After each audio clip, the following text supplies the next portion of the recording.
wanted to touch on a point that you mentioned earlier. So you're talking about acceptance in the crypto space has never been so high. Two things. Well, one, how much do you credit that to the growth of NFTs, which, NFTs were not at this level in previous cycles?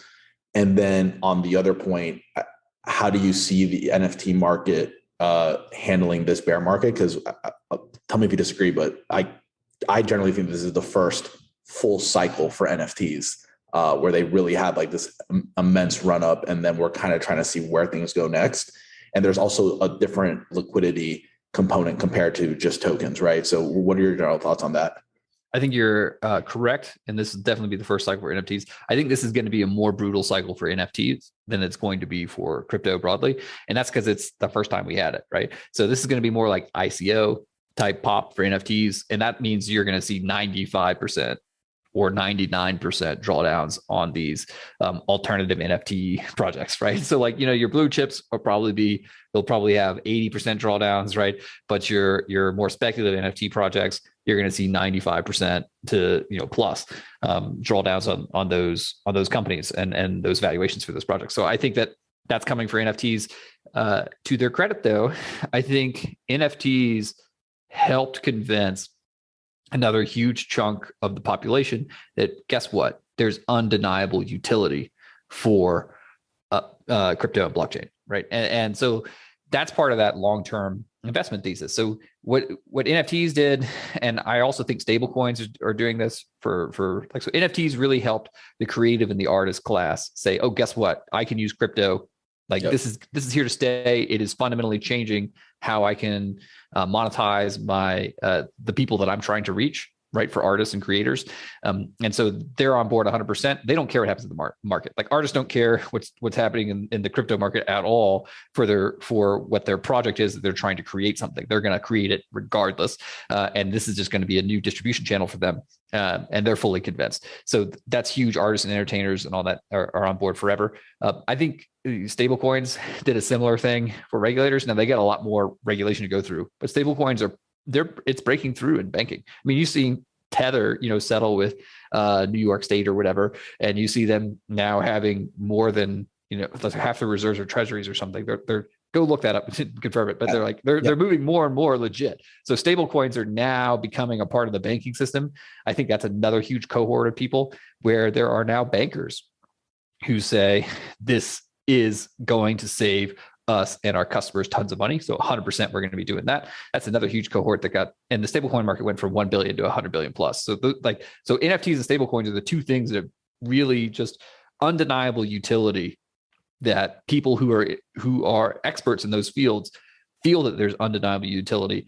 And those are the long-term people who just don't care. It's like, the Warren Buffetts of each of those spaces, they don't care what anybody else says because they're like, well, I'm going to use it. So I don't care. I have no opinion on whether you use it or not. I'm here to stay. And this is on top of the crypto OGs who've been here forever for the digital gold thesis behind Bitcoin. And I think that these are, additional theses that have now evolved and are going to really place a put on the bottom of the market here. We'll see though. Yeah. And another point too that I think is really interesting is on the NFT side, the whole PFP craze, where I think there's an element where people were really buying into a community. And then again, I think that has longer staying power, where if you're entirely immersed in this community, you're not as concerned with prices because there's an extra utility that you're getting out of owning that NFT, which is being part of that community. I think that's another element of it. Well, and I think that's an emerging element. And I would actually put that in the DAOs category of things. And I do not think that those crypto like micro communities or whatever have had their day in the sun yet. I think that's still to come, even though people are very excited about them. There's still some work to be done there on the tooling to make that better. And the concept of building digital communities with more context and like more context and financial incentives and everything that comes around building a community, like really making it like a real world community in that sense, I think is only getting started. So I think there's a lot more to drill there. We'll probably see some more of that over the next 3 years. And right now is when people are going to be building it. 100%. That's actually a huge part of what we're focusing with AssetDash is NFTs are definitely our top feature with what users are connecting, and building out more tooling to help people better connect with their project leads and whatnot directly in the app.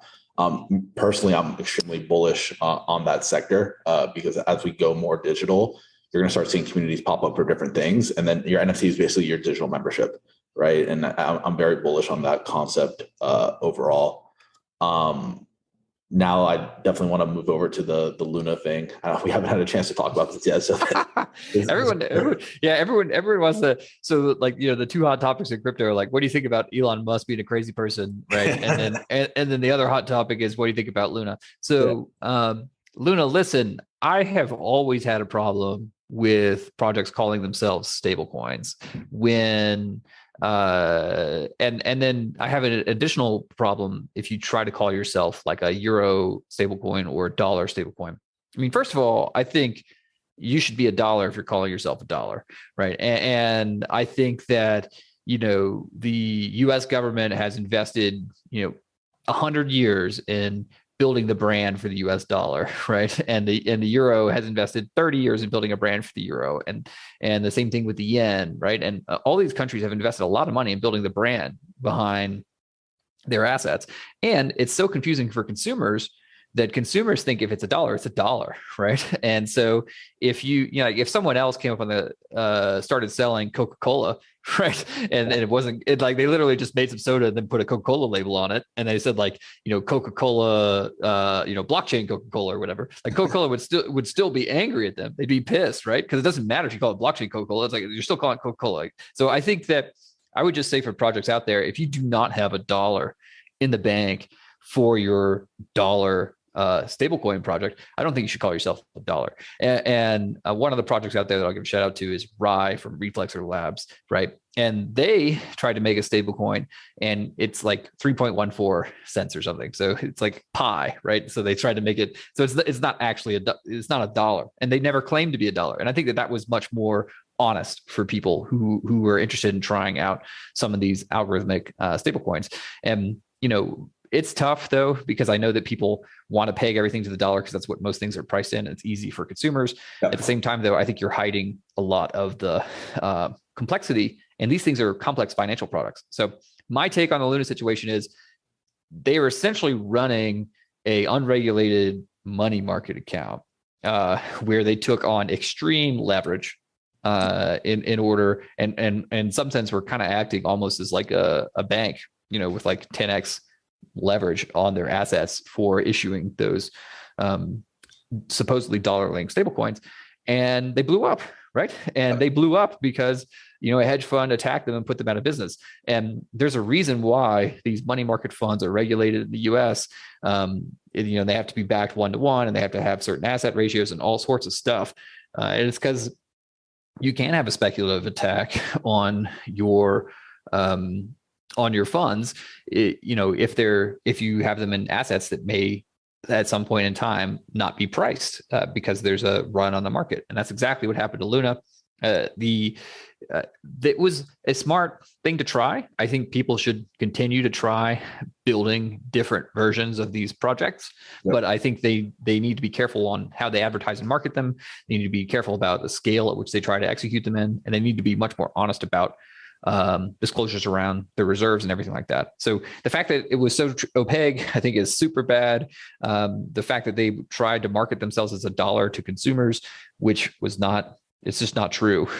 And I think that they were abusing that a little bit, is also bad.